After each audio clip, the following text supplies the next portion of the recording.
ಉಪನ್ಯಾಸಕ ವೃತ್ತಿಯ ಜೊತೆಯಲ್ಲಿ ತಮ್ಮದೇ ಆದ ಒಂದು ಹುಡುಗರ ತಂಡವನ್ನು ಕಟ್ಟಿಕೊಂಡು ಸಾಕಷ್ಟು ಜನ, ನೂರಾರು ಜನ ರಂಗಕರ್ಮಿಗಳನ್ನು ಇವತ್ತು ರಂಗಭೂಮಿಗೆ ಕೊಡುಗೆಯಾಗಿ ಕೊಟ್ಟ ಸಾಸುವಳ್ಳಿ ಸತೀಶ್ ಅವರನ್ನು ನಾವು ಈ ಪ್ರಶಸ್ತಿಗೆ ಆಯ್ಕೆ ಮಾಡಿದ್ವಿ.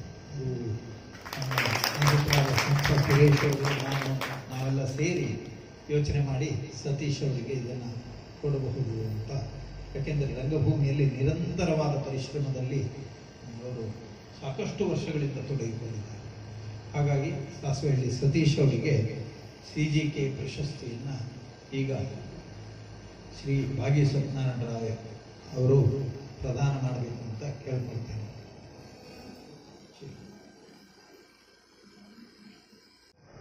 ಬಾಲ್ಯದಿಂದಲೇ ರಂಗಭೂಮಿಯಲ್ಲಿ ತೊಡಗಿ ತನ್ನ 60ನೇ ವಯಸ್ಸಿನಲ್ಲಿ ನಿವೃತ್ತರಾದರು. ನಿನಾಸಂನಲ್ಲಿ ರಂಗ ಶಿಕ್ಷಣ ಕೇಂದ್ರದಲ್ಲಿ ನೂರಾರು ಜನ ಶಿಷ್ಯರನ್ನು ಹೊಂದಿದರು. ಈಗಲೂ ಕೂಡ ನಾಟಕ ನಿರ್ದೇಶನ ಮಾಡ್ತಾರೆ, ಡೊಳ್ಳು ತಂಡ ಕರ್ಕೊಂಡು ಎಲ್ಲೆಲ್ಲೋ ಓಡಾಟ ಮಾಡ್ತಾರೆ. ಕಲಾಕ್ಷೇತ್ರದಲ್ಲಿಯೇ ಜೀವನವನ್ನು ಇಷ್ಟರವರೆಗೆ ಸವೆಸಿದ ಫಣಿಯಮ್ಮನವರಿಗೆ ಈ ಪ್ರಶಸ್ತಿ ಕೊಡಬೇಕು ಅಂತ ನಾವು ತೀರ್ಮಾನ ಮಾಡಿದೆವು. ಅವರು ಪ್ರೀತಿಯಿಂದ ಒಪ್ಪಿಕೊಂಡು ಬಂದಿದ್ದಾರೆ. ದಯವಿಟ್ಟು ಅವರು ಬರಬೇಕು. ಹಾಗೆ 2023ನೇ ಸಾಲಿನ CGK ಪ್ರಶಸ್ತಿಗೆ ಸತೀಶ್ ಗಟ್ಟಿಯವರನ್ನು ಆಯ್ಕೆ ಮಾಡಿದರು. ಸತೀಶ್ ಗಟ್ಟಿ ನಮ್ಮ ಯುವ ಸಮುದಾಯದ ರಂಗಕರ್ಮಿಗಳಲ್ಲಿ ಬಹಳ ಪ್ರಮುಖ. ಯಾಕೆಂದರೆ ತೀರಾ ಹಿಂದುಳಿದ ಒಂದು ಸಮುದಾಯದಿಂದ ರಂಗಭೂಮಿಗೆ ಬರುವವರು ಬಹಳ ಕಡಿಮೆ ಇದ್ದಾರೆ. ಅಂಥದ್ರಲ್ಲಿ ಆ ಸಮುದಾಯದಿಂದ ಬಂದು ಈ ಮೇನ್ ಸ್ಟ್ರೀಮ್ನಲ್ಲಿ ಮುಖ್ಯವಾಹಿನಿಯ ಸಂಸ್ಕೃತಿಯ ಜೊತೆ ಅವರು ಸೇರಿ ತಮ್ಮ ಸಂಸ್ಕೃತಿ ಮತ್ತು ಈ ಮೇಲ್ವರ್ಗದ ಒಂದು ಸಂಸ್ಕೃತಿ ಎಸ್ಟಾಬ್ಲಿಷ್ ಆಗಿದೆಯಲ್ಲ, ಈಗಾಗಲೇ ಸ್ಥಾಪಿತವಾದ ಒಂದು ಮೇಲ್ವರ್ಗದ ಸಂಸ್ಕೃತಿಯ ಜೊತೆ ಮುಖಾಮುಖಿ ಆಗ್ತಾ ಅವರು ರಂಗಭೂಮಿಯಲ್ಲಿ ತಮ್ಮನ್ನ ಕಾಣಿಸಿಕೊಳ್ತಾ ಇದ್ದಾರೆ.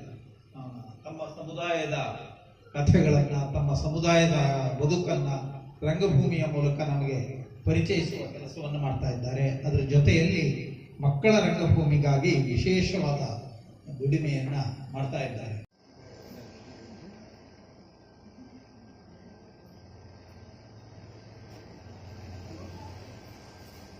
ಸಾಂಸ್ಕೃತಿಕ ಇದರ ಒಡಟ್ಟಿಗೆ ಪ್ರಭಾವಿಸುವಂಥ ಹವ್ಯಾಸ ರಂಗಭೂಮಿಗೆ ಯಾವುದಾದ್ರು ಭಾಳ ಮುಖ್ಯವಾದ ಹೆಸರಿದ್ದರೆ ಅದು CGK ಅಂತ ನಾನು ಭಾಳ ಸತಿ ತಿಳ್ಕೊಂಡಿದ್ದೆ. ಹಾಗಾಗಿ CGK ಒಂದು ರೀತಿಯ ಎದುರೀಜು ಮಾಡುವ ವ್ಯಕ್ತಿ. ನಿಮಗೆಲ್ಲ ಈಜು ಹೊಡೆಯೋದು ಭಾಳ ಗೊತ್ತಿರುತ್ತೆ. ಎದುರೀಜು ಹೊಡೆಯೋದು ಹೇಗೆ? ಎದುರೀಜು ಹೊಡೆಯೋದು ಭಾಳ ಕಷ್ಟ. ಅದು ಎದೆನೋ ಬರ್ತದೆ, ಮತ್ತು ನೀರೆಲ್ಲ ಭಾಳ ಜಾಸ್ತಿ ಬರ್ತಿರ್ತದೆ. ಹಾಗಾಗಿ ಅದರ ವಿರುದ್ಧ ಈಜೋದು ಅಂದರೆ ಕಷ್ಟ. ಹಾಗಾಗಿ ಕಷ್ಟವಾದ ಹಾದಿಯಲ್ಲಿ ಒಬ್ಬ ಮನುಷ್ಯ ತನ್ನ ಜೀವಿತದಲ್ಲಿ ಏನೇನು ಮಾಡಬೇಕು ಅಷ್ಟು ಕೆಲಸನ CGK ಮಾಡಿದ. ಆದರೆ CGK ಬಗ್ಗೆ ಮಾತಾಡಬೇಕು ಅಂತಂದರೆ ಆ ಕಾಲವನ್ನು ಕುರಿತು ಕೂಡ ನಾವು 4-5 ಮಾತುಗಳನ್ನು ನಾವು ಯೋಚನೆ ಮಾಡಿದ್ವಿ. ಕನ್ನಡ ರಂಗಭೂಮಿ 70-80ರ ದಶಕದಲ್ಲಿ ಬಹಳ ಮುಖ್ಯವಾದ ಘಟ್ಟವನ್ನು ಪ್ರವೇಶಿಸುತ್ತೆ. 79ರ ದಶಕ ಬಹಳ ಮುಖ್ಯವಾಗಿ ಯಾಕೆಂದರೆ ಕರ್ನಾಟಕದಲ್ಲಿ ದಲಿತ ಸಂಘರ್ಷ ಸಮಿತಿ, ರೈತ ಸಂಘ ಹಾಗೂ ಭಾಷಾ ಚಳವಳಿ ಜೊತೆಗೆ ಲಂಕೇಶ್ ಪತ್ರಿಕೆ ಇದಿಷ್ಟು ಮಾಡಿದಂಥ ಕೆಲಸ 70-80ರ ದಶಕದಲ್ಲಿ ಭಾಳ ಮುಖ್ಯವಾದ. ಅದನ್ನು ಗಮನಿಸೋದ್ರಿಂದ CGK ಅಂತವರೆಲ್ಲ ಬಂದು ಹೇಗೆ ಕೆಲಸ ಮಾಡಿದ್ರು ಅನ್ನೋ ಒಂದು ವಿನ್ಯಾಸ ನಿಮಗೆ ಸಿಗುತ್ತೆ ಅಂತ ನಾನು ಅಂದ್ಕೊಂಡಿದ್ದೆ. ಯಾಕೆಂತಂದರೆ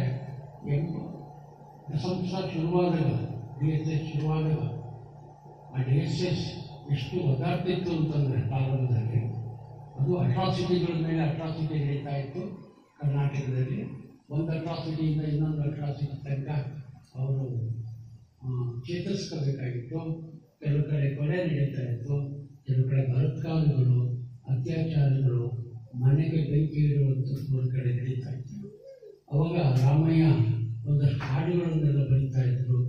DSS ಬಹಳ ಜೀವನದ ಪ್ರಶ್ನೆಯಾಗಿ ಆ ಚಳುವಳಿಯನ್ನು ಮುನ್ನಡೆಸ್ತಾ ಇತ್ತು. ಅವಾಗ ಹಾಡುಗಳನ್ನು ಬರೀತಾ ಇದ್ರು. ಕೋಲಾರದ ಮ್ಯೂಸಿಯಂನ ಮೇಲೆ ಆದಂಥ ಇದಕ್ಕೆ ಅನೇಕ ಒಂದು ಪದ್ಯಗಳನ್ನು ಬರೆದು ಅವರು ಕೋಟಿ ಕೋಟಿ ಬಾರಿಗಳಲ್ಲಿ ಲಕ್ಷಾಂತರ ನಾವು ಕಂಡಿದೆ. ಈ ಹುಟ್ಟಿ ಬಂದೆಯಮ್ಮ ನನ್ನ ತಂಗಿಯ ಸೂಯ ಥರದ ನಡೀತಾ ಇದ್ದರೆ ಒಂದು ಕಡೆ ರೈತ ಸಂಘ ಇನ್ನೊಂದು ರೀತಿಯ ಕೆಲಸಗಳನ್ನು ಮಾಡ್ತಾಯಿತ್ತು. ರೈತರ ಸ್ವಾಭಿಮಾನಕ್ಕಾಗಿ ಹಲವು ಪೊಲಿಟಿಕಲ್ ಆದಂಥ ನಿಲುವುಗಳನ್ನು ತಗೊಂಡು ರೈತ ಸಂಘಟನೆ ಮಾಡ್ತಾಯಿದ್ರು. ಅಲ್ಲಿ ಪ್ರೊಫೆಸರ್ ವೆಂಬ್ಲಿನಲ್ಲಿ ಬಹಳ ಮುಖ್ಯವಾಗಿ ಈ ಚಳವಳಿಯನ್ನು ರೂಪಿಸ್ತಾ ಇತ್ತು. ಅದೇ ರೀತಿ ಭಾಷಾ ಚಳವಳಿಯೂ ಕೂಡ ಕರ್ನಾಟಕದಲ್ಲಿ ನಡೀತಾ ಇತ್ತು. ನಿಮ್ಗೆ ಗೊತ್ತಿದೆ, ಗೋಕಾಕ್ ಮಾದರಿಯ ಬಹಳ ಒಂದು ಮುಖ್ಯವಾದ ಚಳವಳಿ ನಡೀತಾ ಇತ್ತು. ಹಾಗೆಯೇ ನಮ್ಮೆಲ್ಲರಿಗೂ ಒಂದು ರೀತಿಯ ಅಭಿವ್ಯಕ್ತಿನ ಸಾಧಿಸಿಕೊಟ್ಟಂಥ ಲಂಕೇಶ್ ಪತ್ರಿಕೆ ನಾಡಿನ ಹಲವಾರು ವಿದ್ಯಾರ್ಥಿಗಳಿಂದ ಹಿಡಿದು ಸಾಹಿತಿಗಳಿಗೆ ಹಾಗೂ ಕಲಾಕಾರರಿಗೆ ಬಹಳ ಮುಖ್ಯವಾದ ಪತ್ರಿಕೆಯಾಗಿ ನಾನು ಮುಂದುವರಿಸಿ ಅಂಥ ಸಂದರ್ಭದಲ್ಲಿ ಈ ಯಾವುದು ಸಮುದಾಯದ ಸಂಘಟನೆಗಳು ಅದಕ್ಕೆ ಮುಖ್ಯವಾದ ಕಾರಣ ಕೂಡ ಭಾರತದಲ್ಲಿ ಪ್ರಾರಂಭದಲ್ಲೇ ಇಪ್ಟಾ ಚಳವಳಿ ಬಹಳ ಮುಖ್ಯವಾಗಿ ನಡೀತಾ ಇತ್ತು. ಇಂಡಿಯನ್ ಪೀಪಲ್ ಥಿಯೇಟರ್ ಅಸೋಸಿಯೇಷನಲ್ಲಿ ಭಾರತದ ಎಲ್ಲ ಎಡಪಂಥೀಯರು ಸಿನಿಮಾ ಮಾಡ್ತಾಯಿದ್ರು, ನಾಟಕಗಳನ್ನ ಬರೀತಾಯಿದ್ರು, ವೈಚಾರಿಕ ಬರವಣಿಗೆಗಳನ್ನ ಮಾಡ್ತಾಯಿತ್ತು. ಇನ್ನೊಂದು ಗ್ರೂಪ್ನ ಅವರು ಪ್ರೋಗ್ರೆಸಿವ್ ರೈಟರ್ಸ್ ಗ್ರೂಪ್ ಕೂಡ ಹೆಚ್ಚು ಕೆಲಸ ಮಾಡ್ತಾರೆ. ಭಾರತದ ಪರಿಸ್ಥಿತಿ ಹೆಚ್ಚು ಈ ರೀತಿ ಇದ್ದರೆ ಕರ್ನಾಟಕದಲ್ಲಿ ಸಮುದಾಯ ವೈಚಾರಿಕ ಸಂಘಟನೆಯಾಗಿ ತನ್ನನ್ನು ಗುರುತಿಸ್ಕೊಳ್ಳೋಕ್ಕೆ ಶುರು ಮಾಡ್ತಾರೆ. ಅಲ್ಲಿವರೆಗೂ ಬೇರೆ ರೀತಿಯ ಸಾಂಪ್ರದಾಯಿಕ ನಾಟಕಗಳು ಅಥವಾ ನಡೀತಾ ಇದ್ದರೆ ಒಂದು ರೀತಿಯ ಚಳುವಳಿಯ ಮಾದರಿಯಲ್ಲಿ ಸಮುದಾಯ ಶುರು ಮಾಡಿತು. ಸಮುದಾಯ ಎರಡು ರೀತಿಯ ಕೆಲಸಗಳನ್ನು ಮಾಡ್ತಾಯಿತ್ತು. ಒಂದು ಬೀದಿ ನಾಟಕಗಳು ಮತ್ತು ಮುಸ್ಲಿಂ ನಾಟಕಗಳನ್ನ ಒಟ್ಟೊಟ್ಟಿಗೆ ಮಾಡುವ ಒಂದು ಪ್ರಬಲ CGK ಆ ಸಂದರ್ಭದಲ್ಲಿ ರೂಪಿತ ಆದಂಥ ಒಬ್ಬರು ಬಹಳ ಮುಖ್ಯವಾದಂಥ ಥಿಯೇಟರ್ ಪರ್ಸನಾಲಿಟಿ.